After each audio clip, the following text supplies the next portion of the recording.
Bonjour à tous, merci d'être ce matin avec nous dans le cadre du salon Mediagri Online.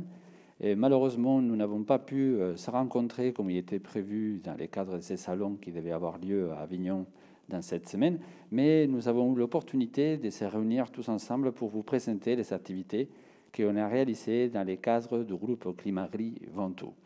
Et ce groupe qui existe maintenant depuis 2 ans, il a commencé à travailler dans la question sur face au changement climatique, quelle agriculture d'avenir pour le Ventoux. C'était vraiment les questionnements qui ont motivé à se réunir ces groupes. Au cours de la matinée, on aura la possibilité de pouvoir présenter un certain nombre d'actions et l'origine du groupe et de vous montrer aussi quels ont été les questionnements qui ont amené ces collectifs à être aujourd'hui autour de cette table bien fournie et dans laquelle on a beaucoup de représentants de différents collectifs et qui ont traité cette question depuis maintenant pratiquement 2 années. Donc au cours de la matinée, comme je disais, on va pouvoir avoir un certain nombre de séquences et la première va être une vidéo de Jean Jouzel qui a été représentant de ce qu'on appelle le groupe international d'études de changement climatique et qui nous avait nous avait envoyé une vidéo pour nous encourager dans cette démarche et pour nous féliciter aussi par rapport à cette dynamique que nous avions voulu mettre en place dans le cadre de cette question autour du changement climatique et l'agriculture du Ventoux. Donc, on va visionner cette vidéo maintenant ensemble. Bonjour, je suis heureux d'intervenir au cours de votre colloque, de vous dire quelques mots sur la réalité du réchauffement climatique et ses conséquences sur des territoires comme celui du Mont Ventoux. Tout d'abord, je crois un rappel sur la réalité du réchauffement climatique. En fait, les 4 dernières années ont été les plus chaudes que nous ayons connues depuis 150 ans. Donc ce réchauffement est bien là. En France, 2018 a été l'année la plus chaude que nous ayons connue aussi sur cette période. Et en fait, ce n'est pas une surprise puisque par nos activités, nous avons modifié la composition de l'atmosphère en gaz à effet de serre.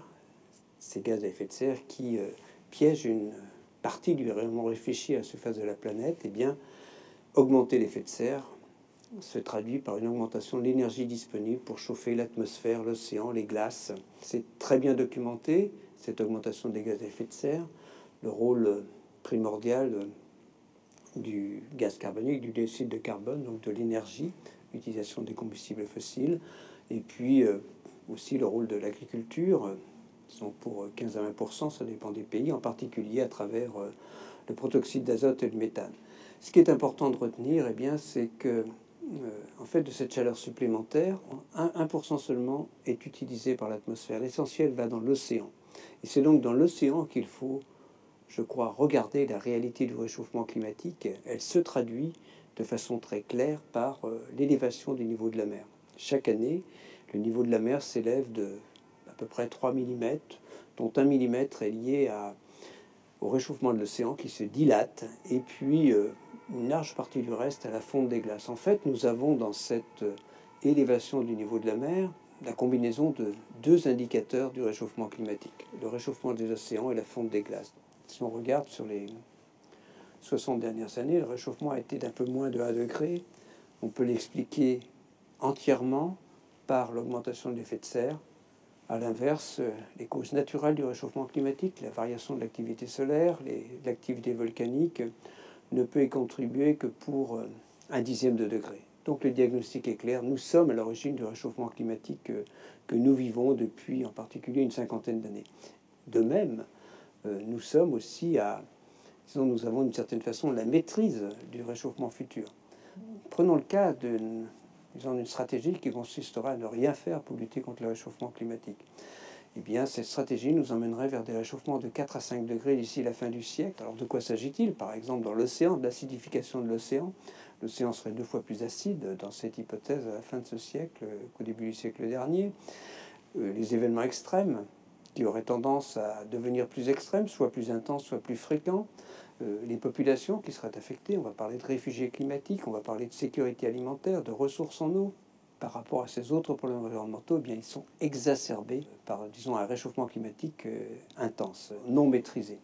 Par exemple, eh bien, dans cette hypothèse, en fait, la moitié des espèces, faune, flore, verraient leur capacité de déplacement, auraient une capacité de déplacement inférieure à la vitesse de déplacement des zones climatiques à la fin du siècle. Donc on voit bien qu'elles auraient énormément de difficultés, sinon une impossibilité à s'adapter à ce réchauffement climatique très rapide. Donc on change de monde en termes, là aussi, des conséquences sur, bien sûr, à la fois la santé aussi, je l'ai déjà cité, le nombre de décès liés à ces événements extrêmes, mais aussi sur les incendies de forêt. Alors, si on se penche plus sur la France, quelques conséquences, disons, évidemment, ce sont la multiplication des vagues de chaleur. Un réchauffement à 5 degrés, en fait, ce serait des étés de 5 à 6 degrés plus chauds, en particulier sur le sud-est de la France. Mais les températures records, elles, ont tendance à augmenter 2 fois plus rapidement que les températures moyennes. Donc les vagues de chaleur, les températures associées aux vagues de chaleur, pourraient être de l'ordre de 10 degrés plus importantes qu'aujourd'hui et dépasser dans certaines régions, y compris le sud-est de la France, 50 degrés. Donc voilà des conséquences. Et bien sûr, on ne peut pas ne pas évoquer dans les régions du sud de la France, sur le pourtour méditerranéen en général, le risque très clair de diminution des précipitations, auquel s'ajoute bien sûr une augmentation de l'évaporation et donc évidemment un assèchement des sols, une difficulté d'accès à l'eau et des conséquences bien sûr sur les feux de forêt que j'ai déjà cités. Donc si on regarde plus sur le monde agricole et sur le monde viticole, on comprend bien que ce réchauffement climatique doit absolument être pris en compte. D'abord qu'on a intérêt effectivement à le limiter, hein, c'est très clair, et qui doit être pris en compte aussi bien pour l'agriculture que la viticulture. Je me suis intéressé au premier programme LACAV, et ce programme LACAV 2 est évidemment important pour une région viticole comme celle du Mont Ventoux. Et disons, les principaux problèmes qu'il faut faire face, c'est l'augmentation de température. Vous savez, les dates des vendanges se sont avancées d'à peu près 3 semaines, y compris dans vos régions, depuis une cinquantaine d'années, et que d'une certaine façon, cela ne peut pas continuer. Il va falloir adapter la culture de la vigne, les techniques de vinification, et il y a bien sûr des moyens de le faire, à ce réchauffement climatique pour éventuellement les cépages. Voilà, il y aura beaucoup de choses à faire, parce qu'à la fois ce réchauffement climatique est bien là, il y a aussi ce risque dans vos régions d'une diminution des précipitations, disons en tout cas à l'échelle de quelques décennies, et ce sont effectivement des conséquences du réchauffement climatique qu'il faut prendre en compte. Il y a aussi des opportunités, par exemple en termes de développement des renouvelables. C'est une région qui est bénie des dieux en termes, disons, d'ensoleillement, et évidemment, ce serait une région, la vôtre, où le développement des renouvelables, alors on pense en premier lieu à l'énergie solaire, mais également l'énergie éolienne, pourrait, et bien sûr l'utilisation de la biomasse, pourrait jouer un rôle très important. Donc il faut bien sûr penser aux conséquences du réchauffement climatique, en particulier sur vos activités, et je sais que bien sûr, la profession viticole le fait de façon extrêmement sérieuse, et je l'encourage à continuer à le faire, mais il faut aussi, je crois, bien comprendre qu'il y a dans ce réchauffement climatique, il peut y avoir pour les territoires des opportunités, en particulier disons cette possibilité de s'investir dans la lutte contre le réchauffement climatique, par exemple en contribuant au développement des énergies renouvelables. Merci beaucoup, et puis je vous souhaite une excellente journée. Merci à vous tous. Donc nous venons de voir ensemble cette vidéo de Jean Joussel dans laquelle il nous présente un peu les conséquences du changement climatique, l'origine, les conséquences à l'avenir, comment notre territoire, et notamment le territoire de Ventoux, peut être un territoire d'opportunité et pas seulement des risques. Et tous ces questionnements autour du changement climatique, ils sont amenés à un certain nombre de personnes et des représentants des différents collectifs à réfléchir ensemble sur comment on pouvait essayer de s'approprier cette question et la porter auprès de nos concitoyens pour avancer dans la nouvelle agriculture d'avenir. Donc je vais passer la parole à Georgia Lambertin, qui est présidente de la Chambre d'agriculture et qui va nous tracer un peu l'historique de par là où on était arrivé à ces démarrages. Merci, bonjour à tout le monde. Oui, en effet, je dirais qu'en tant que responsable du territoire du Ventoux, on a essayé de réfléchir comment faire passer des bons messages aux agriculteurs, comment leur apporter des informations par rapport aux problèmes qu'ils rencontrent tous les jours sur leur exploitation. Donc on a fait une première conférence toute simple où on a demandé à l'INRA de venir nous expliquer un petit peu le réchauffement climatique et surtout l'impact du réchauffement climatique pour la viticulture. Et cette rencontre-là a été, je dirais, très théorique. Pourquoi? Parce qu'on avait des chercheurs face à des agriculteurs. Et suite à cette conférence, on a réfléchi et, si vous voulez, les agriculteurs sont restés un petit peu sur leur faim parce qu'ils n'avaient pas les réponses qu'ils souhaitaient. Et ils n'ont pas pu s'exprimer aussi pour dire, voilà, sur mon exploitation, j'ai telle et telle problématique. Et donc, on a réfléchi ensemble à se dire, qu'est-ce qu'on pourrait faire qui soit vraiment efficace, où les agriculteurs puissent avoir droit à la parole, mais surtout s'exprimer sur ce qu'ils vivent au quotidien.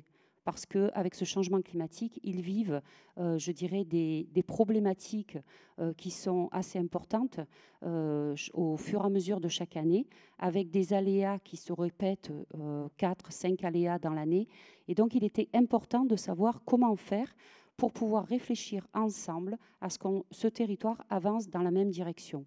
Donc on s'est associé avec l'INRA, avec l'ODG Ventoux, avec le parc du Ventoux. Aujourd'hui, nous avons une interco qui nous a rejoint, nous avons un lycée agricole qui nous a rejoint et nous avons bien entendu la Chambre d'agriculture qui nous a soutenus grandement. Et donc, suite à ça, on a voulu créer un forum ouvert, et on l'a sur un thème qui s'appelle « Face au changement climatique, bâtissons ensemble une agriculture d'avenir pour le Ventoux ». Et à ce moment-là, le message était de ne pas faire un congrès, je dirais quelque part une grande messe où les agriculteurs étaient là pour écouter les ordonnateurs. En fait, l'originalité, ce sont les ordonnateurs qui sont venus écouter et entendre les agriculteurs. Et à partir de ce moment-là, si vous voulez, il y a eu une multitude d'actions concrètes qui se sont mises en place. Et aujourd'hui, au bout de 2 années, j'apprends des actions concrètes qui se font et qui se créent, et on n'est pas forcément au courant. Et le but, ça avait été d'initier une dynamique et pour qu'on réfléchisse ensemble à ce gros problème de changement climatique et surtout de faire revenir l'agriculture dans cette problématique-là. Parce que je reste persuadée que l'agriculture est une des solutions à l'atténuation et du changement et à l'adaptation du changement climatique. Merci Georgia. Et on va passer la parole à Kenrina qui représente le parc naturel régional de Mont Ventoux et qui fait partie aussi du trio un peu des initiateurs de cette dynamique. Oui, mais écoutez, bonjour à toutes et à tous. Et c'est vrai qu'en tant que directeur du parc naturel régional du Mont Ventoux, je voudrais simplement, un peu à l'image de ce que vient de dire Madame la Présidente de la Chambre, finalement partager une satisfaction sincère de cette conférence, puisqu'en fait, c'est vraiment le témoignage d'une réussite et une vraie mise en lumière d'un travail collaboratif. Je pense que la réponse, elle est là. C'est vraiment cette philosophie de travail qui prévaut dans nos échanges et dans la réponse à apporter auprès du monde agricole. Alors, quelques mots peut-être pour vous partager un petit peu ce ressenti. Le parc naturel régional du Mont Ventoux, finalement, il est assez récent. Il a été créé en juillet 2020, mais c'est finalement une reconnaissance pour un territoire absolument fantastique. Mais c'est aussi l'aboutissement d'un long processus de dialogue et d'une méthode de travail. Et encore une fois, ces mots sont importants. Tout à l'heure, en introduction, Inaki, tu répétais les questions d'ensemble, de collectif, etc. Et je pense que c'est vraiment ça, parce que finalement, un parc, c'est quoi? Ce sont des collectivités, en l'occurrence pour nous, 35 communes, leurs intercommunalités, le département de Vaucluse et la région sud, Provence-Alpes-Côte d'Azur, qui se réunissent, qui se fixent un cap au travers d'un document cadre. Mais malgré tout, nos collectivités, elles ont un champ d'intervention qui reste limité à leur mission et à leurs compétences. Et on a besoin pour cela d'avoir des partenaires techniques, d'associés, d'agglomérer le plus de bonne volonté possible pour réussir. Et assez naturellement, bien évidemment, l'agriculture tient une place extrêmement importante dans ce parc du Ventoux. Et le parc du Ventoux est là pour soutenir les agriculteurs. Alors très souvent, on nous a demandé soutenir l'agriculture, ça veut dire quoi? pour un parc. Ben, c'est un petit peu de manière très concrète ce que expliquait Madame la Présidente, c'est finalement un rôle tour à tour d'architecte et ou d'artisan qui vient impulser une réflexion, qui met des gens autour de la table et puis à un moment donné qui se retire, à l'image de cette conférence à Mazan, en effet, qui était théorique. On avait l'opportunité de faire venir dans le cadre de notre programme pédagogique un membre du GIEC qui est intervenu auprès du collège de Mazan, et puis il s'avère qu'il était également chercheur à l'INRA, spécialisé sur des questions de viticulture et de climat. Et l'opportunité a été saisie de s'associer avec le monde agricole pour avoir une première étape un petit peu d'état des lieux et de sensibilisation avec la Chambre, avec l'ODG Ventoux, sur l'impact du changement climatique sur la viticulture. Et moi, ce que j'ai ressenti ce soir-là, c'était une très forte mobilisation du monde agricole, mais aussi une vraie détresse. Comme vous le disiez, Georgia, c'était beaucoup de questions, beaucoup de craintes, beaucoup de peurs, et finalement des réponses qui étaient un petit peu individuelles, mais j'ai trouvé les gens un peu désœuvrés, un peu désarmés. Et au lendemain de cette rencontre-là, il s'avérait que c'était au monde agricole de s'approprier ce travail-là. En effet, l'enjeu, il est agricole, même s'il est très transversal, et tout ce qui a suivi après était à la hauteur, moi je trouve, de ce que l'on attendait, et les agriculteurs ont vraiment joué le jeu. Alors, il y aura différentes actions qui seront exposées juste après, mais j'en profite simplement pour vous dire que le parc reste aux côtés des agriculteurs. Il sera là pour les aider face aux mutations sociales, économiques et écologiques qui sont à l'œuvre. Et juste pour conclure, j'aimerais simplement mon ressenti une nouvelle fois quand j'écoute Jean Jouzel. Je trouve que ça nous appelle à faire preuve de beaucoup d'humilité, mais aussi de courage face à une tâche qui est colossale, un combat qui est une montagne qui semble infranchissable. Mais même s'il y a des réponses qui sont apportées au niveau international et national, je pense vraiment que la réponse, elle est au niveau des territoires, elle est entre nos mains, où chacun peut apporter sa contribution, et puis pour faire en sorte aussi que le Ventoux soit demain un vrai site pilote face au changement climatique. Voilà. Merci. Merci beaucoup, Ken. Et je vais passer enfin la parole à Frédéric Chaudière, président de l'Organisation de défense de l'appellation Ventoux, et qui était aussi parmi les 3 initiateurs de cette démarche. Merci, Inaki. Bonjour à tous. L'essentiel a déjà été dit, mais je vais essayer d'apporter ma petite pierre à l'édifice. Moi, ce que je retiens vraiment de cette aventure, c'est le côté aventure humaine, essentiellement, et qui s'est d'abord réalisé dans la transversalité de cette dynamique, puisqu'on a réussi à mettre côte à côte, à la même table, des institutions qui n'ont pas l'habitude de se parler, et ça a été le cas ensuite d'ailleurs à une échelle plus individuelle.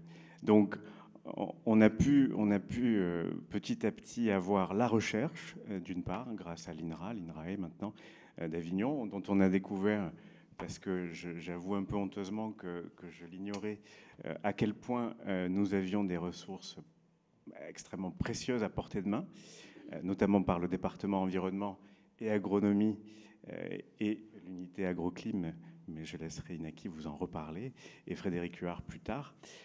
Et puis, non seulement on a pu avoir à notre table la recherche avec l'INRA d'Avignon, mais grâce au forum, puis au World Café ensuite, on a pu échanger aussi avec des acteurs de l'INRA de Montpellier et d'ailleurs, et s'approprier des travaux comme la cave, que je recommande à tous. Enfin, il faut absolument aller se plonger dans ce grand travail que j'ignorais aussi.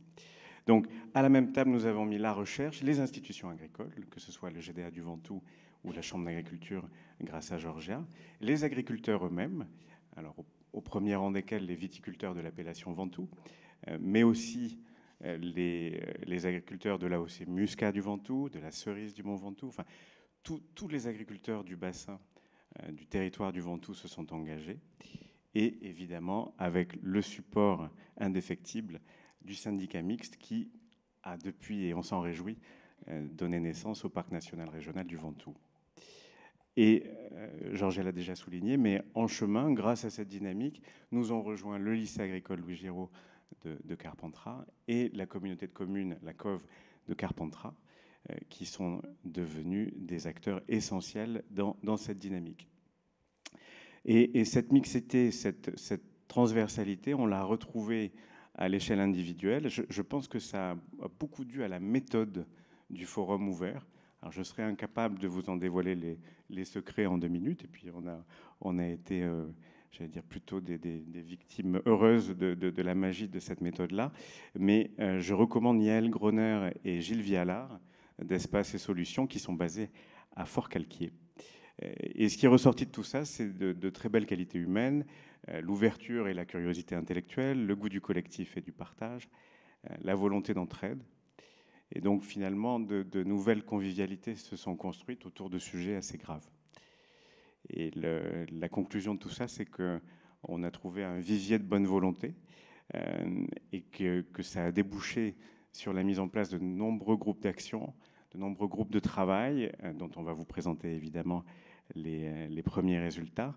Mais je dirais que ça a énervé, je pense, le quotidien de chacun des intervenants de ce groupe de travail et par ailleurs, beaucoup d'autres initiatives, un peu par rhizome, se sont mises en place en dehors de notre cercle à nous. Et enfin voilà, cet effet boule de neige qui est difficile à mesurer, je suis très fier d'en avoir fait partie. Et je remercie à tous ceux qui sont là, à tous ceux qui ont été autour de nos tables, d'avoir enclenché cette belle dynamique. Merci. Merci beaucoup, Frédéric. Alors, moi, maintenant, je vais prendre finalement la parole. Alors, en tant que témoin concernant la recherche, j'ai travaillé à l'INRAE, à Avignon, à l'unité agroclim. Et nous sommes une unité qui s'intéresse notamment aux questions du climat et son évolution et l'impact sur les systèmes agricoles. Et donc, on avait été sollicité par nos collègues qui étaient venus nous chercher justement pour avoir une vision scientifique de la question du climat et comment il pouvait impacter la région PACA, la région Ventoux et à l'avenir.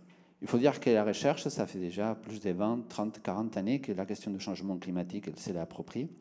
Et en même temps, c'est quelque chose pour laquelle on a beaucoup travaillé dans la définition des risques, la définition des impacts. Et on a commencé à travailler depuis une dizaine d'années dans l'adaptation. Et en même temps, on s'est rendu compte qu'on arrivait avec des listes de choses à faire, des listes de propositions qu'on pensait qui étaient en partie la solution à un certain nombre de problèmes qui émergeaient. Et en même temps, ces listes, on voyait rarement les mettre en œuvre, les mettre en exécution, et c'est les approprier. Et souvent, c'était parce qu'il y avait une vraie rupture entre la recherche et tout ce qui allait être les praticiens, les gens qui devaient vraiment s'approprier ces questions et les mettre en pratique dans leur exploitation, dans leur domaine, dans leur lieu de travail.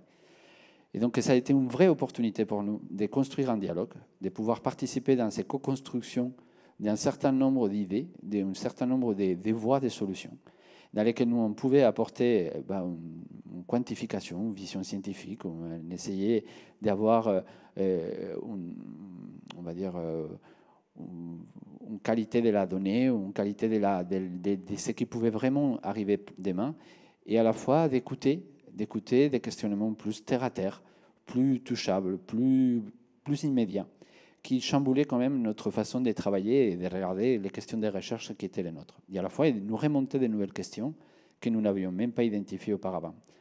Donc, ce forum, en fait, il a été une opportunité de vraiment aller jusqu'au bout de ce qui est notre mission, que c'est d'améliorer le bien-être de la société et de pouvoir améliorer la connaissance de l'ensemble, et à la fois pouvoir trouver des interlocuteurs de très haute qualité, avec beaucoup de questionnements qui sont tout à fait pertinents dans les questions que l'on se pose pour l'adaptation future, et donc de revenir en plus, de s'intégrer davantage dans nos projets de recherche d'avenir, dans lesquels ce type de questionnement, il faut maintenant partie prenante de notre réflexion pour les années à venir. Donc, ça a été vraiment une réussite qui s'est faite en partie aussi grâce à un certain cadre et un certain contexte qui s'est aligné à un moment donné, dans lequel on s'est retrouvé plusieurs personnes avec une même question au même moment, mais que je pense qu'il va devenir aussi un exemple pour d'autres régions. Et nous avons une mission nationale à INRAE, ce n'est pas une mission dans les Ventoux. Donc cette expérience du Ventoux est pour nous enrichissante parce qu'elle nous permet d'avoir un modèle des réussites, des co-constructions, d'élaboration d'un certain nombre d'idées et des plans d'adaptation au changement climatique pour l'agriculture dans d'autres territoires, bien évidemment adaptés aux problématiques d'autres territoires, comme ça peut être l'élevage, les grandes cultures, qui ne sont pas forcément des problématiques du Ventoux. Mais n'empêche que ça va être vraiment un outil de travail pour la recherche pour les années à venir, pour pouvoir savoir comment on peut traiter cette question de l'adaptation en prenant en compte tous les questionnements personnels et les questionnements qui émergent par les contextes institutionnels, techniques, économiques, et qui nous permettront d'avancer dans cet objectif. Ici, quelle nouvelle agriculture d'avenir pour le Ventoux? Dans d'autres régions, ça sera d'autres agricultures qu'on devra construire. Et nous, surtout, quelle nouvelle société on va devoir construire face au changement climatique. Donc, je vais m'arrêter là. Je vais passer la parole à quelqu'un qui était vraiment la clé de voûte de cette journée. Karine, elle était sympa avec la responsabilité de représenter tous les viticulteurs et tous les agriculteurs. Donc, Karine Aymar, qui est viticultrice dans l'AOP Ventoux, mais qui était vraiment l'objectif de cette journée, de pouvoir solliciter et mobiliser les personnes qui sont vraiment les plus touchées, les plus en attente des réponses par rapport à cette journée. Donc, merci de ton témoignage. Merci. Donc, bonjour à tous. Donc oui, j'ai eu la chance de participer à ce forum ouvert l'année dernière. Donc c'était vraiment une organisation assez particulière dont j'avais jamais participé avant, puisque le but était vraiment que chacun puisse avoir la parole et donner ses impressions par rapport à ce qui se passait actuellement au niveau des changements climatiques qu'on pouvait voir au niveau du Ventoux. On était de nombreux agriculteurs à être mobilisés et à pouvoir s'exprimer. Donc, suite à ce forum ouvert, il y a eu la création de plusieurs groupes de travail. Donc, moi, personnellement, je fais partie maintenant du groupe Les Hommes qui plantent des arbres, dont Stéphane vous parlera par la suite. Et donc, c'est un projet qui avance, malgré, bien sûr, le contexte actuel. Et donc j'ai été vraiment très heureuse d'avoir pu échanger et rencontrer de nouvelles personnes lors de ce forum. Parce que c'est vrai qu'habituellement, lors de conférences ou de forums de ce style-là, on a tendance plus à écouter et pas vraiment pouvoir participer. Alors que moi, pareil, personnellement, en fait, je suis rentrée sur le domaine familial en janvier 2019. Et donc avant, je travaillais en Bourgogne, donc je n'étais pas vraiment... J'ai toujours été dans le Ventoux, mais j'étais quand même assez loin. Et d'avoir pu participer à ça, ça m'a permis de rencontrer aussi de nouveaux agriculteurs, de voir comment l'appellation était en train d'évoluer. Et du coup, ça permet aussi de pouvoir s'impliquer réellement au niveau de l'appellation et de pouvoir faire le lien entre l'interprofession et les agriculteurs, ce qui est, je pense, pas commun non plus dans toutes les régions. Donc voilà, c'était vraiment une belle expérience et je pense que c'est vraiment un beau dynamisme au sein de l'appellation Ventoux pour le changement climatique et pour le fait d'être soudés tous les uns les autres, je pense, entre agriculteurs et interprofession. Voilà. Merci Karine. Donc, comme plusieurs des intervenants ils sont déjà dit, on a été confrontés, dans le cadre de ces forums, à retrouver et à essayer de proposer un certain nombre d'initiatives. La démarche, c'était vraiment d'écouter quelles étaient les attentes vis-à-vis de ces questions d'adaptation au changement climatique et d'essayer de proposer aussi un certain nombre de voies d'adaptation, de mise en place, d'études de ce qui était éventuellement faisable à court, moyen terme par rapport à cette question de changement climatique. Il s'était sorti environ 14 initiatives dans le cadre de ces forums. Parmi ces 14 initiatives, nous avons fait le choix aujourd'hui de vous présenter 6 qui ne sont pas forcément les plus avancées, mais qu'elles montrent un peu la diversité des questionnements qui avaient émergé dans le cadre de cette réunion. Et on va traiter dans la matinée des questions d'arbres, des questions de pistage, des questions d'eau, des questions des gaz à effet de serre et de comment essayer de les maîtriser, des questions de comment on gère la collectivité et les territoires. Et donc ces questionnements, en fait, ils montrent bien que la question du changement climatique, ce n'est pas justement seulement une adaptation d'ordre technique, mais c'est une adaptation qui se fait à tous les niveaux d'un territoire et qui va concerner des collectifs et des personnes qui viennent des horizons très différents. Donc je vais passer la parole à Stéphane Sorel, qui va nous présenter une initiative qui était partie de lui-même à la base et qui avait traité la question de comment on pouvait adapter, comment on pouvait traiter cette question de l'adaptation au changement climatique, mais cette fois pas forcément par l'agriculture, mais par les arbres qui se retrouvent autour de l'agriculture.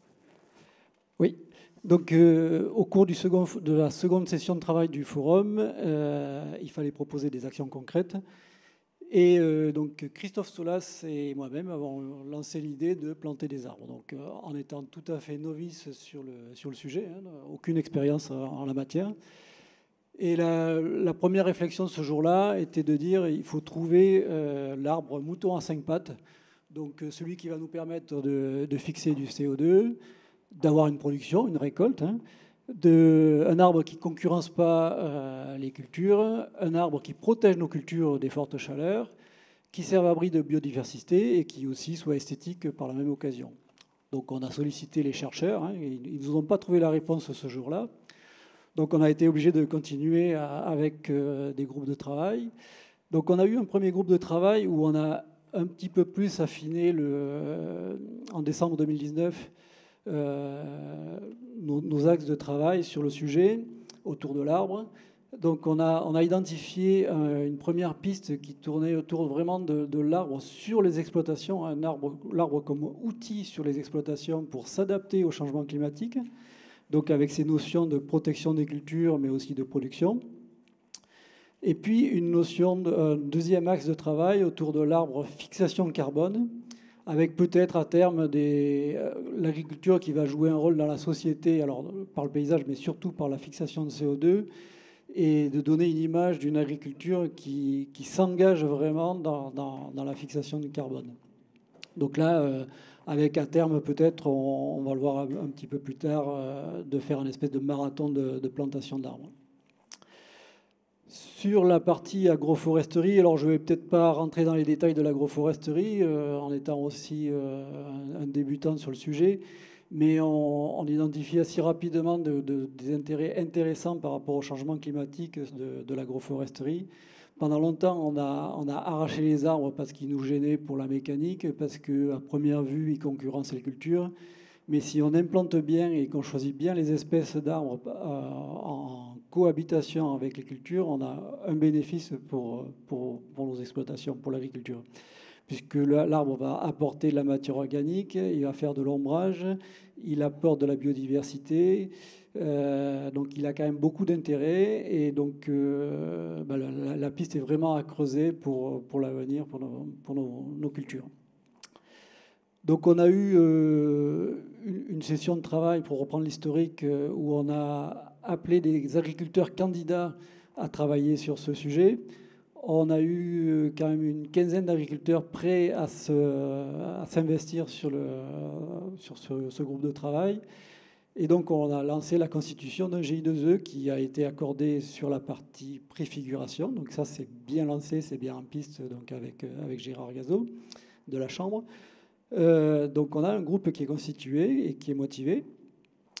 On a fait pendant la période du confinement, donc c'était plutôt une visioconférence avec Juliette Grimaldi qui est chercheuse à l'INRAE sur l'agroforesterie, qui travaillait sur un état des lieux de l'agroforesterie, un état des lieux des recherches et des besoins en recherche. Donc là, ça nous a bien dégrossi déjà la thématique de l'agroforesterie. Et au mois de juillet, avec Agrouf, qui a une scope qui travaille aussi en expérimentation et en conseil en agroforesterie, avec qui on va monter une formation. Donc ça, c'est à venir. Donc une première session avec une simple visite du domaine des restes nucléaires, qui est un peu le modèle exemple du côté de Montpellier, qui a fait entre l'INRA et la Chambre d'agriculture de l'Hérault des recherches sur l'agroforesterie. On doit visiter un vigneron qui a mis en place de l'agroforesterie sur son exploitation. Donc on va avoir des cas concrets de ce qui se fait. Et en mars 2021, donc il y a une coquille sur mon diaporama, Donc la formation qui sera une formation action, c'est-à-dire que c'est une formation où on va à la fois apprendre ce qui est plus en détail l'agroforesterie, mais en même temps on va conduire chacun son propre diagnostic, son propre projet d'agroforesterie sur son exploitation. Voilà où on en est. Pour la suite, suite à ces formations, on va pouvoir, pour ceux qui le souhaitent, réaliser les premiers travaux d'implantation d'agroforesterie sur les exploitations, sur les premières parcelles, avec peut-être au début une notion d'expérimentation sans regret, c'est-à-dire ça va être de l'agroforesterie où on ne prendra pas trop de risques, que ça ne mettra pas en jeu l'occupation de la parcelle. Et tout en continuant des partages d'expériences entre les membres du GI2E, mais aussi vers l'extérieur, avec peut-être d'autres visites, d'autres partages d'expériences, on partage beaucoup de documentation entre nous. On a un petit tableau Internet de gestion de projets qui permet de partager chacun un petit peu ses propres lectures et d'en faire profiter les autres. Et à suivre aussi donc, la mise en place du groupe de travail sur l'arbre-à-thon, donc cette notion de marathon de plantation d'arbres. L'idée, c'est de planter des arbres un petit peu sur les friches et sur tout ce qu'on appelle les délaissés. Sur le secteur Ventoux, on n'a pas de grandes parcelles bien carrées, bien rectangulaires. On a des petites parcelles qui finissent en triangle et d'utiliser ces triangles qui ne sont pas plantés, des grands talus pour planter des arbres et fixer donc du CO2, améliorer nos paysages, la biodiversité. Et là, l'idée est de se mettre en relation dans le cadre du label bas carbone pour mettre en relation des entreprises qui veulent compenser leur bilan carbone avec des propriétaires fonciers qui mettent à disposition leur foncier pour planter des arbres. Donc peut-être une espèce de speed tree dating pour rencontrer ces deux catégories de personnes. Voilà où on en est. Il faudra peut-être aussi, peut-être un enjeu là qu'il faudra viser, c'est d'essayer de convaincre d'autres agriculteurs à rejoindre le groupe de travail aussi, mais aussi à accepter que certains voisins, parce que ça peut être parfois délicat, que celui qui n'est pas convaincu de l'agroforesterie peut peut-être être embêté, voir comme une gêne le voisin qui met de l'agroforesterie. Donc il y aura peut-être des notions d'acceptation de la chose, mais si on a des parcelles avec des projets qui fonctionnent, l'acceptation viendra d'elle-même. Voilà, j'en ai terminé. Merci beaucoup Stéphane. Par ces témoignages qui montrent bien justement cette démarche de co-construction à différentes étapes, à partir de l'idée, à partir de l'envie, et qui a amené à maintenant institutionnaliser, construire ces GI2E qui va permettre de mettre en œuvre vraiment un certain nombre de ces idées, et en espérant de voir apparaître cet arbre-à-thon bientôt dans nos réseaux, de façon à les mettre en place et pouvoir lancer cette démarche. Et on va parler ensuite de l'action numéro 14. Donc vous avez vu en fait dans les diaporamas, on a marqué action numéro 6, action numéro 14, parce que ça correspond au numéro d'action qui avait été identifié dans les forums. Et donc la numéro 14, elle traitait la diversité dans la vigne et dans les vignobles.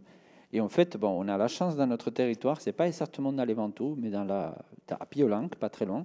Et la Chambre d'agriculture a une expérimentation qui les permet de traiter un certain nombre de ces questions. Et Sylvain Deves, qui est ici avec nous aujourd'hui, il va présenter un certain nombre des travaux qui mènent avec la Chambre là-bas. Oui, merci Iñaki. Moi je vais vous faire l'inventaire des travaux sur le domaine expérimental de Piolenc, qui appartient à la Chambre d'agriculture de Vaucluse, sur la thématique du changement climatique. Donc, pour origine de notre réflexion, c'était de tester des solutions qui étaient accessibles aux vignerons, que ce soit en temps et surtout en moyens. Et surtout, ces solutions devaient répondre à un certain nombre de questions, devaient répondre à limiter la contrainte hydrique, à limiter le stress hydrique, retarder la maturité, parce qu'avec le changement climatique, les stades phénaux sont de plus en plus précoces et la durée de ces cycles sont de plus en plus raccourcis, maintenir les rendements et surtout maintenir la qualité des raisins et des vins. Donc pour ça, on a travaillé sur 2019 et 2020, donc ça va se poursuivre ces actions, et on est parti sur une réflexion globale avec beaucoup d'axes de travaux. Le premier, ça a été l'augmentation de la charge en bourgeon. L'idée, c'est de modifier le rapport feuilles-fruits, parce qu'on avait fait des travaux avec l'IFV il y a une dizaine d'années, et on s'est aperçu qu'en augmentant la charge, on pouvait retarder la maturité. Donc ça, c'était un aspect qui nous intéressait. Donc on a mis en place sur du grenache deux modalités, un témoin et une modalité, on a augmenté la charge en bourgeon de 30%. Donc, les réponses aux questions, est-ce que ça a limité la contrainte hydrique? Non. On n'a pas limité le stress thermique. On a retardé la maturité d'à peu près de 6 jours entre les deux modalités, c'est-à-dire que celle qui avait une charge plus élevée, on l'a récoltée plus tard à degrés équivalents. On a maintenu le rendement, puisqu'on a gagné 18% de rendement. Et on a maintenu la qualité, parce que ce soit en analyse des vins ou en dégustation, il n'y avait pas de différence entre les vins. Ce type d'expérimentation, on ne l'a pas poursuivi parce que pour l'investissement qu'on devait mettre en place, on trouvait que le décalage ou les réponses n'étaient pas assez satisfaisantes. Donc on a travaillé par exemple en 2020, alors ça part un peu de tous les côtés, hein, vous allez voir les sujets, il n'y a pas d'ordre. On a travaillé sur les densités de plantation. C'est un peu moins accessible aux viticulteurs, mais nous on avait la chance sur PureLink d'avoir fait une étude de 2003 à 2007 sur les densités de plantation, et surtout on s'était aperçu à cette époque-là qu'en augmentant les densités de plantation, on augmentait la sensibilité au stress hydrique. Donc notre réflexion, ça a été, est-ce que si on diminue les densités de plantation, on va limiter cette contrainte hydrique? Donc on avait 4 modalités, on avait 10 000 pieds hectares, donc qui sont une très haute densité de plantation, 5 000 pieds hectares, 4 444 qui pour nous est la référence plutôt dans la région, et puis cette modalité de 2222 pieds hectares qui devait nous apporter des solutions. Donc ce qui s'est passé sur ce millésime 2020, c'est qu'effectivement cette modalité a fonctionné durant le cycle végétatif d'une façon très différente et a été moins stressée en termes de confort, de contraintes hydriques pendant toute la saison. Il n'y a pas eu de changement sur le stress thermique entre les modalités. On n'a pas retardé la maturité, par contre ça a été le contraire. Sur cette modalité-là, on l'a récolté plus tôt. On a maintenu quasiment les rendements. Par exemple, sur les densités à 2222 pieds hectares, on avait les grappes les plus grosses de l'essai, mais comme on a une densité moindre, forcément, on a un peu moins de rendement à l'hectare. Et on a maintenu la qualité des raisins par analyse, et les vins sont en cours de vinification, donc on verra en 2021 en dégustation si effectivement ça apporte quelque chose. Mais déjà, on a quelques réponses, mais ce n'est pas tout à fait satisfaisant. Autre axe de travail, là on arrive sur les 2 axes de travaux qui nous paraissent les plus intéressants. On a travaillé sur des systèmes de brumisation en 2019 et en 2020. Donc sur ces 2 photos, là, sur la photo de gauche, vous avez notre système de brumisation qui est au sein de la végétation. Donc il y a vraiment une petite brume d'eau. Et sur la droite, on y voit moyennement, on voit un système de micro-aspersion qu'on a testé qu'en 2019, qui lui se trouve au-dessus de la canopée et qui permet d'envoyer un gros cercle d'eau de 2 mètres de diamètre. Donc l'idée de départ de cette expérimentation, c'est d'apporter l'eau de façon différente par rapport à l'irrigation, d'avoir un double effet de l'eau, c'est-à-dire on récupère de l'eau comme de l'irrigation par ruissellement, notamment dans la brumisation, où dès que la brume touche les feuilles, ça ruisselle et ça tombe au pied des vignes. Donc là, ça va avoir un effet comme de l'irrigation. Et surtout, le second impact qui nous paraissait important, c'est modifier le microclimat de la vigne, notamment des grappes, et potentiellement modifier son fonctionnement. Donc je vais synthétiser les 2 années de résultats. La micro-aspersion, on l'a arrêté. Voilà, on ne l'a pas testé en 2020, on l'a testé qu'en 2019 parce que potentiellement, on apportait beaucoup d'eau sur une grande surface et la vigne ne récupérait qu'une petite partie de l'eau, donc ce n'était pas assez efficace.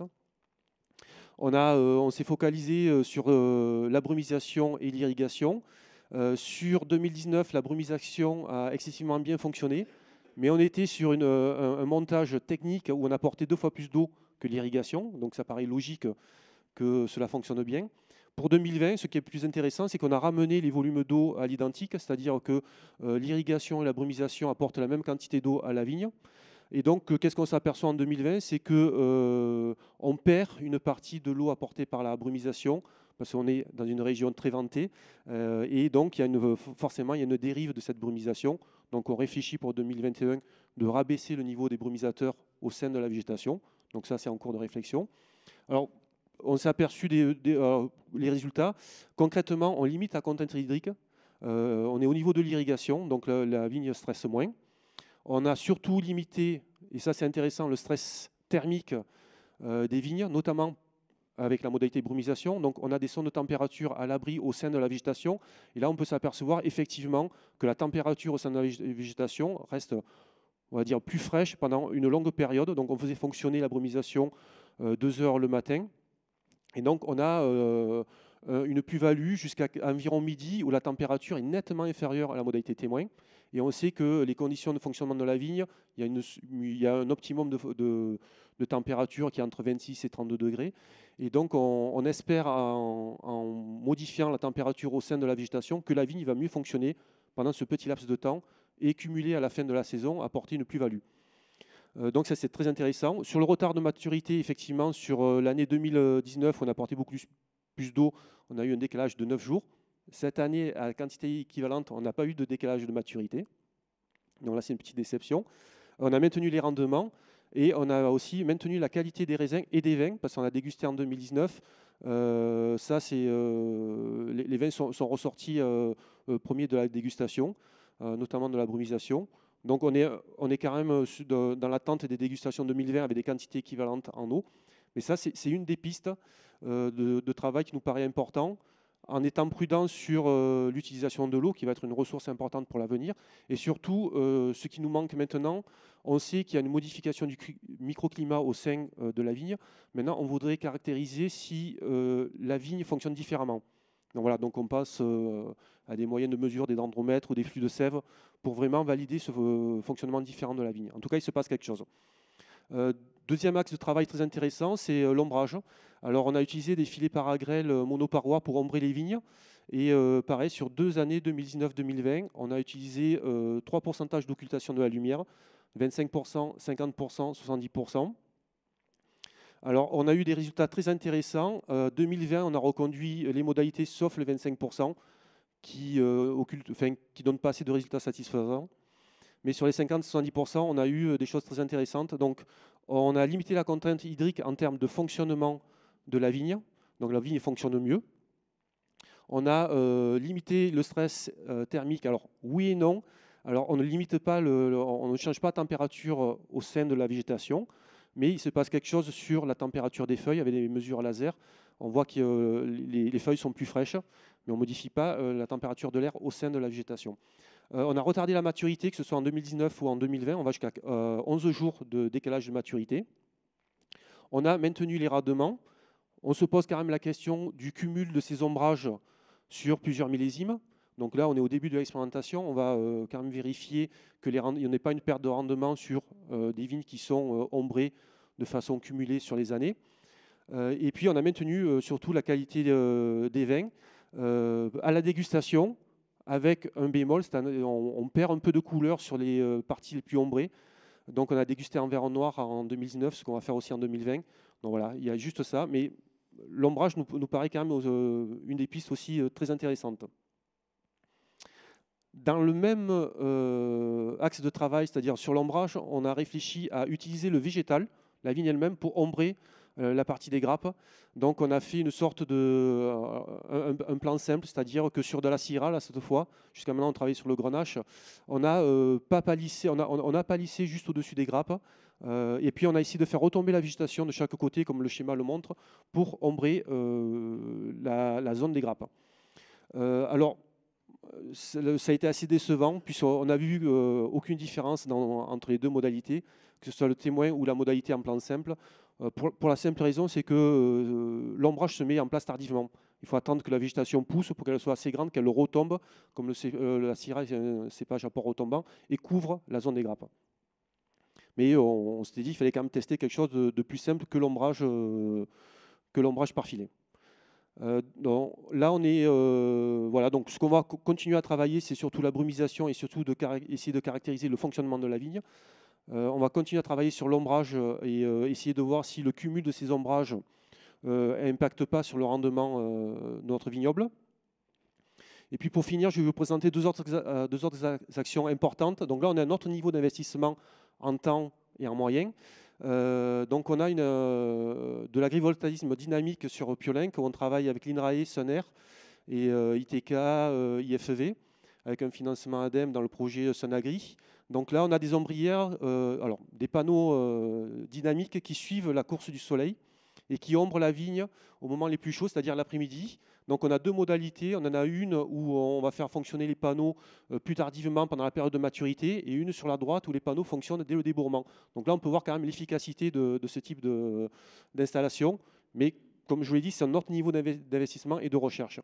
Et puis, dans un autre axe de travail, on a aussi remis à plat l'installation d'un vignoble et on a travaillé sur l'agroécologie avec le projet Diverviti, où là, on a des vignes larges, des cultures intercalaires, de l'herbe en permanence, une vigne plutôt en port haut.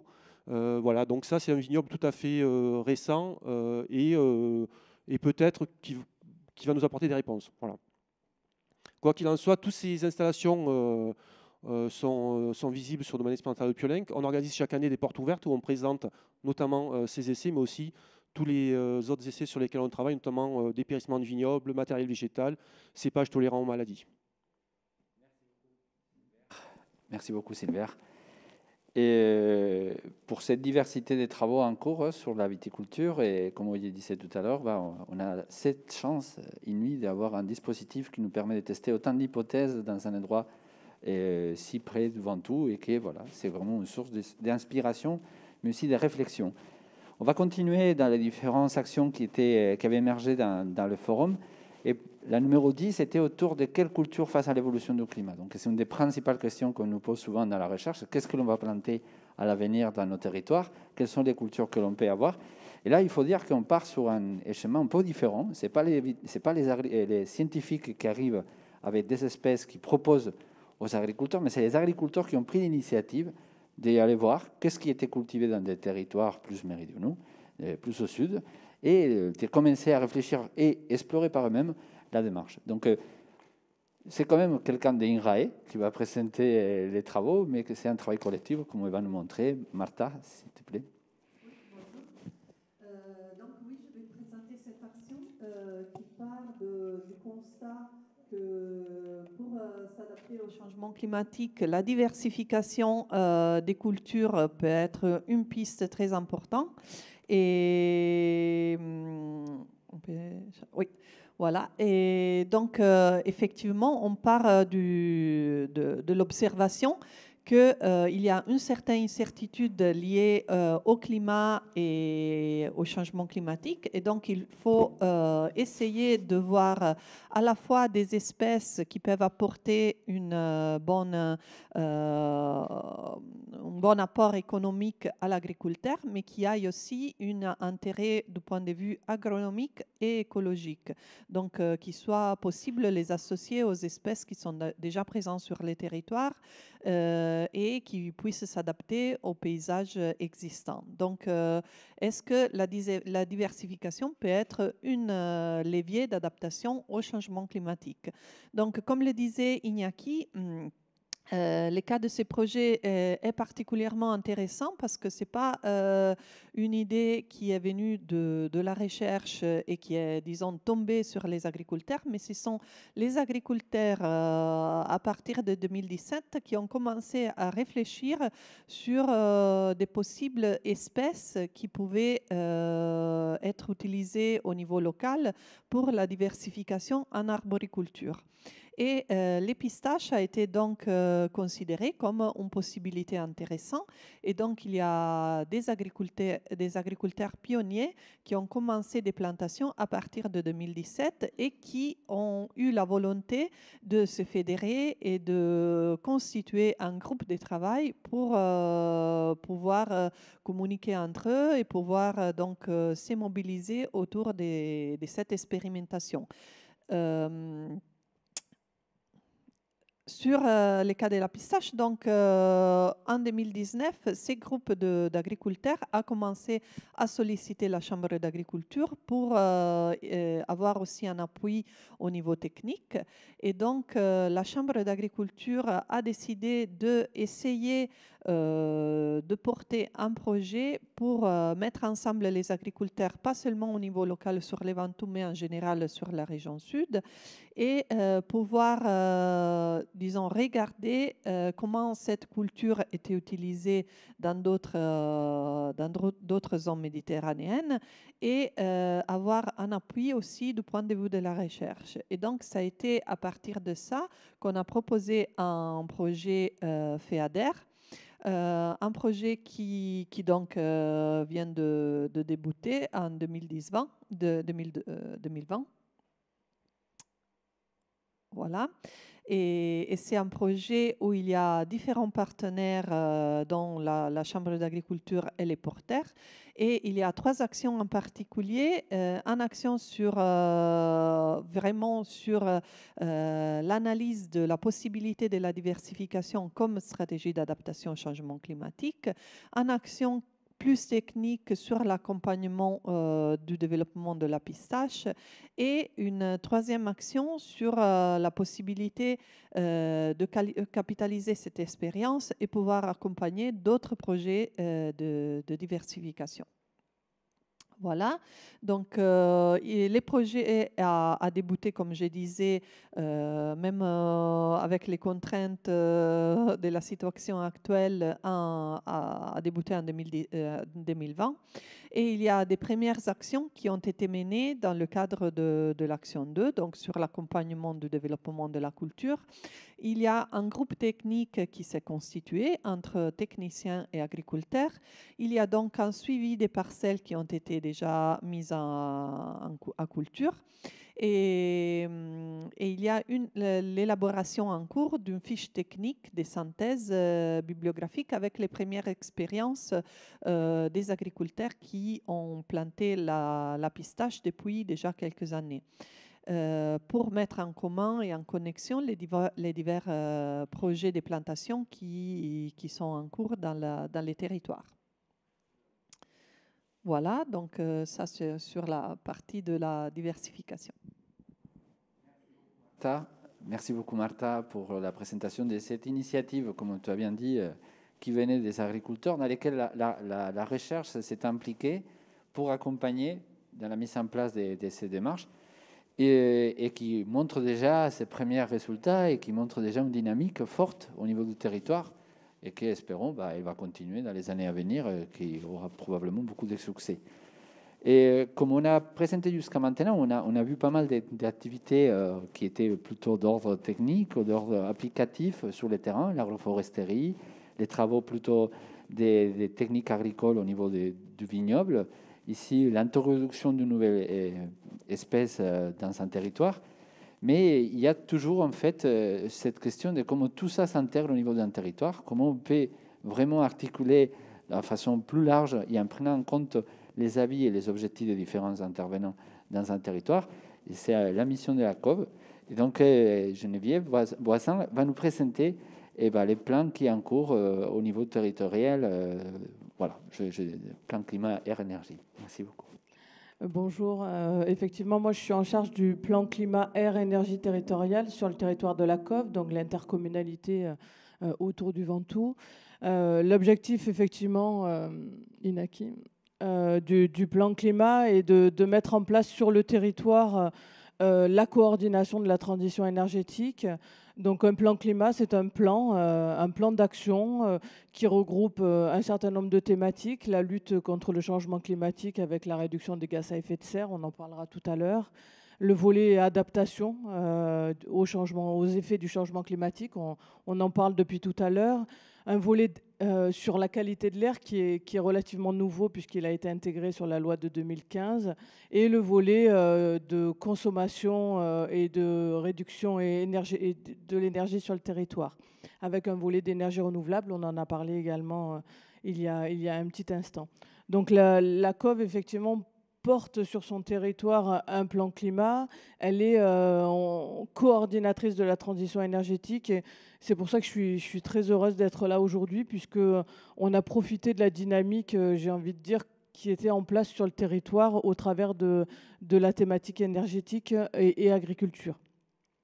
Donc ce plan climat sur le territoire a fixé un certain nombre d'objectifs ambitieux, chiffrés. On est vraiment sur une réponse locale aux enjeux climatiques nationaux et internationaux, où finalement, comment localement on arrive à décliner sur notre territoire les objectifs qu'on nous fixe.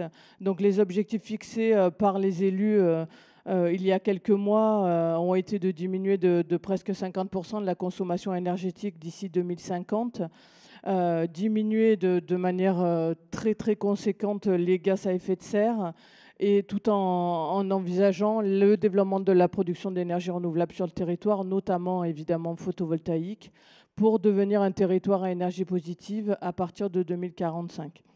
Donc on est sur des objectifs très ambitieux, mais qui visent à mettre en œuvre une mobilisation collective autour des actions du climat. Donc le CG est prédominant sur le plan climat. On est sur des problématiques liées évidemment au transport, à l'habitat. C'est des choses dont on entend parler très très souvent, mais chaque secteur a vraiment sa place, notamment le monde agricole, le monde de l'industrie, qui ont aussi une part de chemin à mener en termes d'actions liées au changement climatique. Donc ma présence aujourd'hui, c'est vraiment une chance pour nous aujourd'hui d'avoir cette dynamique territoriale autour du monde agricole. Ce n'est pas vrai dans tous les plans climat, et je remercie vraiment l'existence de ce groupe et chaque personne de m'avoir intégré et d'avoir intégré la COF dans leurs réflexions. L'objectif, vous l'avez bien compris, c'est de jouer le collectif, de coordonner les bonnes volontés et de participer à la co-construction et à la valorisation des actions menées sur ce territoire-là. Donc la COF a essayé depuis quelques années d'essayer d'expérimenter avec notamment la Chambre d'agriculture, avec qui on travaille depuis très longtemps, des choses sur le monde agricole. On a mené des opérations il y a quelques années sur des exploitations agricoles exemplaires pour essayer de les accompagner vers des actions de réduction de gaz à effet de serre et de consommation énergétique. Et puis plus récemment, on a travaillé toujours avec la Chambre d'agriculture sur la valorisation des déchets des pépinières viticoles, notamment soit en valorisation énergétique, soit sur des paillages en lien avec les communes de notre intercommunalité. Voilà. Donc, pourquoi on est là aujourd'hui? On est vraiment sur le volet valorisation, coordination des actions, avec une notion de cohérence. Je pense que c'est quelque chose de très important sur le territoire, où toutes les actions doivent être cohérentes les unes avec les autres pour aller dans le même sens de réduction des consommations énergétiques et des gaz à effet de serre. On a un volet dans ce plan climat qui est un volet de coordination, de mobilisation, d'accompagnement, de mise en réseau parfois, hein. C'est vrai que ce groupe permet aussi de faire travailler des gens qui n'ont pas forcément l'habitude de se rencontrer pour que l'action ait un peu plus de sens. Donc dans le cadre du plan climat, on a 2 actions qui sont inscrites dans le cadre du plan climat. Une action sur la gestion et l'optimisation de l'eau. On voit bien sur notre territoire que la problématique de gestion de l'eau va être très très rapidement, et c'est déjà le cas depuis longtemps, quelque chose d'essentiel pour arriver à avoir un cadre de vie suffisant et une agriculture qui arrive à traverser les années. Donc Martha en parlera tout à l'heure. Et ensuite, on a un travail de zoom sur les filières agricoles, sur ces problématiques climatiques. Le plan climat, c'est un plan au niveau du territoire, plutôt généraliste. Et l'idée de ce travail et de cette fiche action, c'était de rentrer plus particulièrement dans les filières agricoles, notamment la viticulture, évidemment, l'arboriculture et le maraîchage, qui sont les 3 filières très importantes sur notre territoire, et voir comment elles se comportent aujourd'hui par rapport à ce changement climatique, faire un diagnostic de ces filières et de voir, filière par filière, comment on peut les accompagner dans l'évolution et l'adaptation de leur monde agricole, tout particulièrement. Voilà.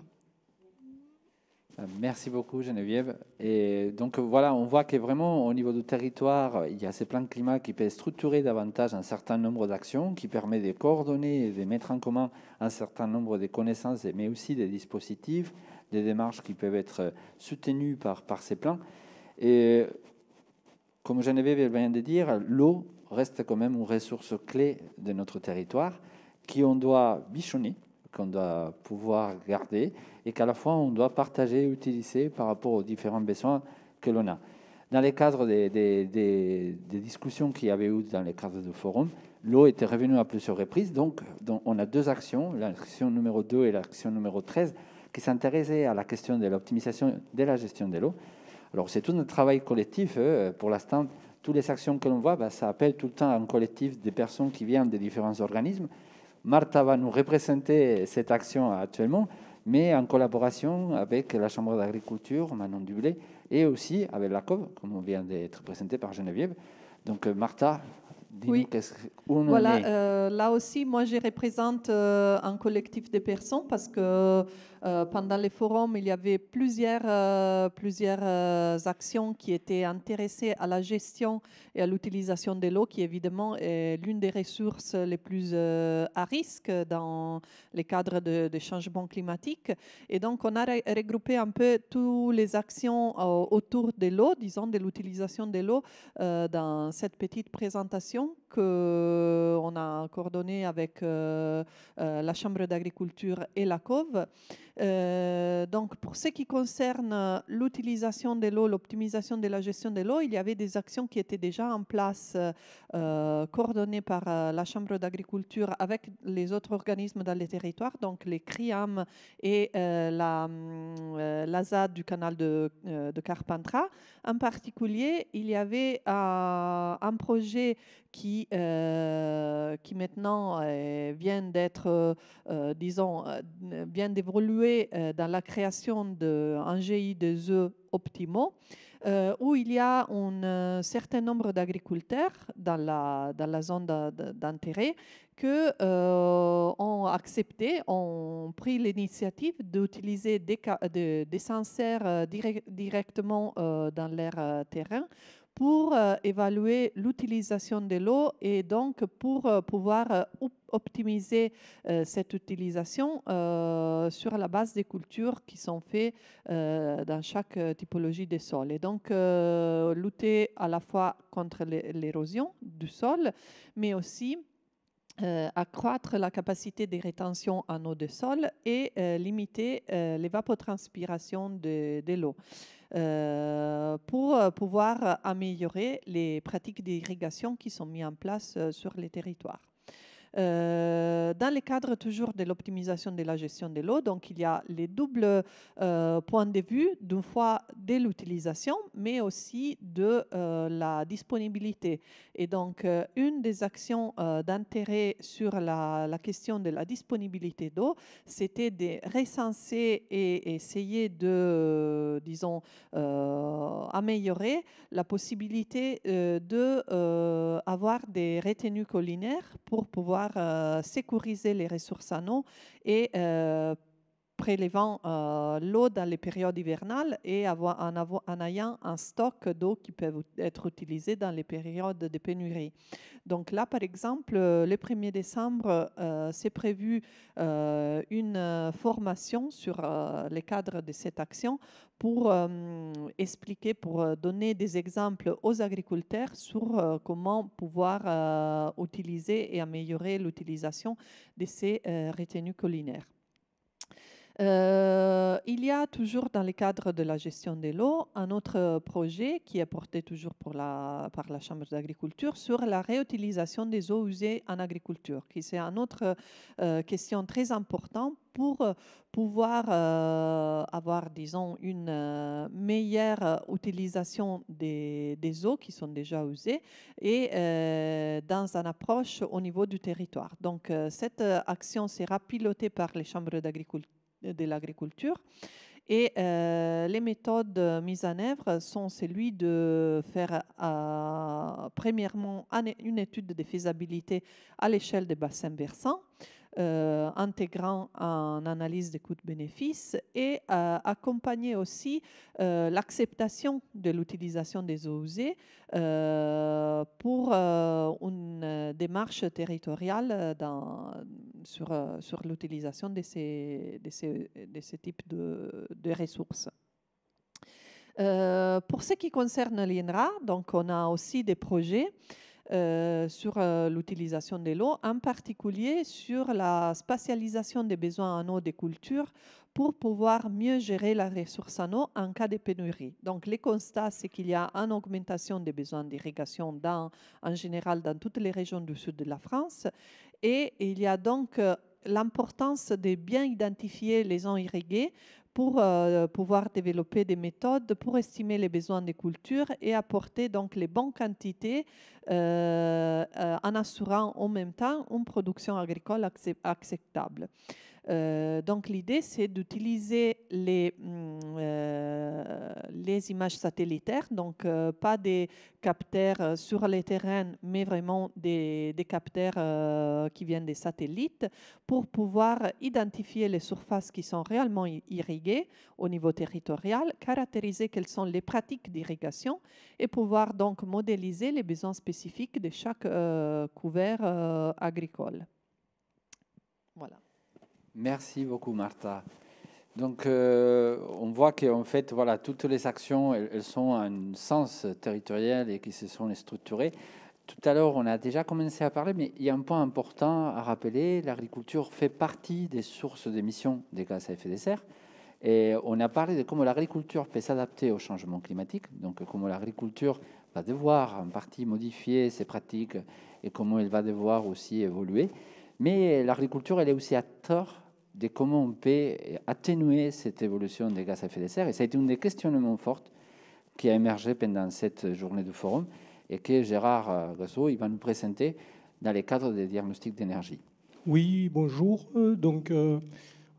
Tu peux avancer peut-être, Iñaki, déjà sur la première diapositive.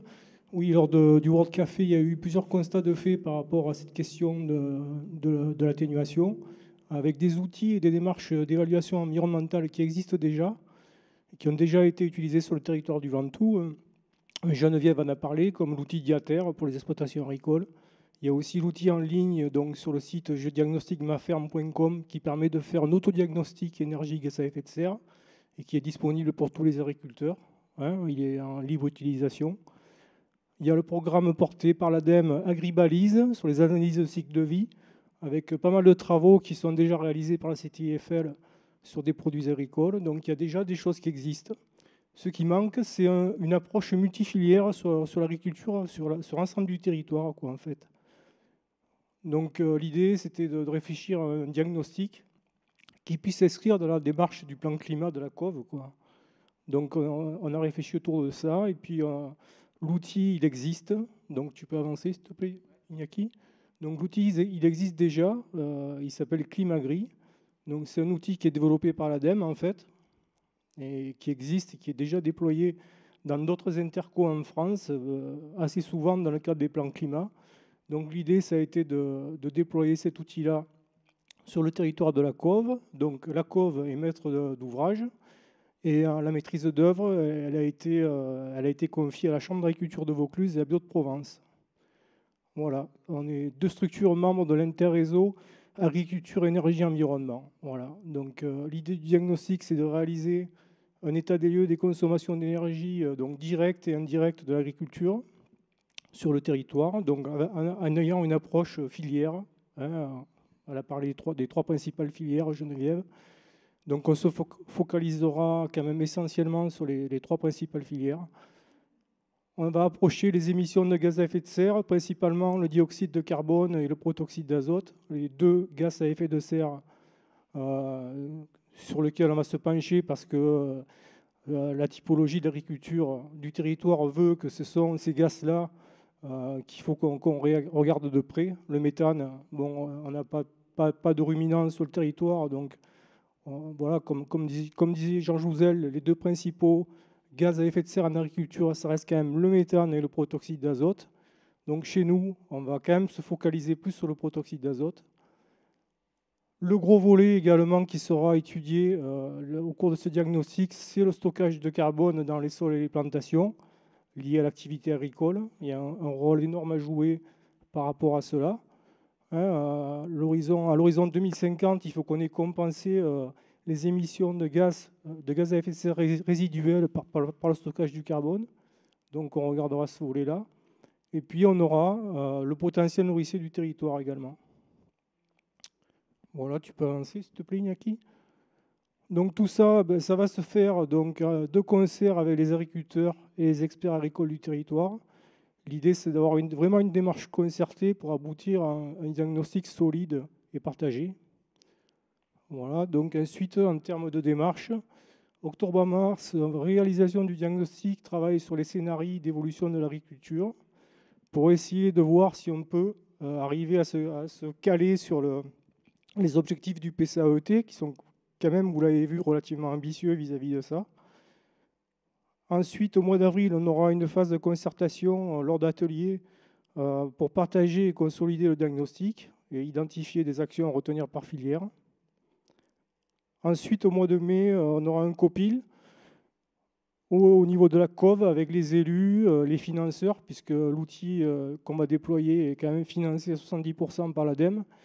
Donc, ils seront présents aussi autour de table donc pour valider le diagnostic et choisir les scénarios à ce moment-là. Et ensuite, donc, l'idée, c'est d'aboutir dans le courant de l'été par un plan d'action par filière. Et puis derrière ça, commencer à réfléchir à la mobilisation de financement pour mettre en place des actions concrètes sur le territoire via le plan de compétitivité et d'adaptation des exploitations agricoles, mais également peut-être aussi par la mobilisation des certificats d'économie d'énergie qui doivent permettre de faire avancer les choses positivement sur le territoire. Voilà, je finirai par présenter aussi le travail qui est en cours avec l'AOP Ventoux, qui est, on va dire que c'est un petit peu la même démarche, mais sur une aire d'appellation qui est un peu plus vaste que la COV. Donc il y a une partie du travail qui va se recouper avec la COV forcément. Donc avec une démarche qui va se faire auprès de 16 caves particulières et 5 caves coopératives, avec lesquelles on va travailler avec l'outil de diagnostic Diater, qui va vous permettre d'avoir cette approche consommation énergie, émissions de gaz à effet de serre au niveau des structures qu'on va enquêter et étudier. Donc on a choisi 16 caves particulières en essayant d'avoir un choix qui tienne compte du poids respectif des caves par type de production, par capacité de production, comme l'indique le graphique. Et donc en termes de périmètre, donc on s'arrête quand même aux portes des sites de production. On ne va pas intégrer dans ce diagnostic-là les émissions de gaz à effet de serre liées à la commercialisation notamment, par exemple. Et on va travailler toujours pareil sur les énergies directes, donc facturées donc, aux caves, mais également indirectes liées à la fabrication des intrants et du matériel et des bâtiments. Voilà. Il y aura également un volet stockage de carbone, énergie renouvelable aussi, qui sera intégré, et restitution d'un plan d'action concerté avec la filière. Voilà, j'en ai terminé. Merci beaucoup, Gérard. Donc, nous arrivons à la fin de la présentation de ces 6 actions, 7 actions qui ont émergé dans les cadres de ce forum. Comme vous avez pu voir, on avait une large diversité de questionnements et de démarches qui ont mobilisé un certain nombre d'acteurs, et souvent en collaboration les uns avec les autres, chose qui n'était pas forcément la réalité auparavant, juste avant de commencer cette réflexion et cette démarche collective. Et avant de finir cette séquence qui nous a invités ce matin à vous présenter l'activité autour de Mont Ventoux et de Ventoux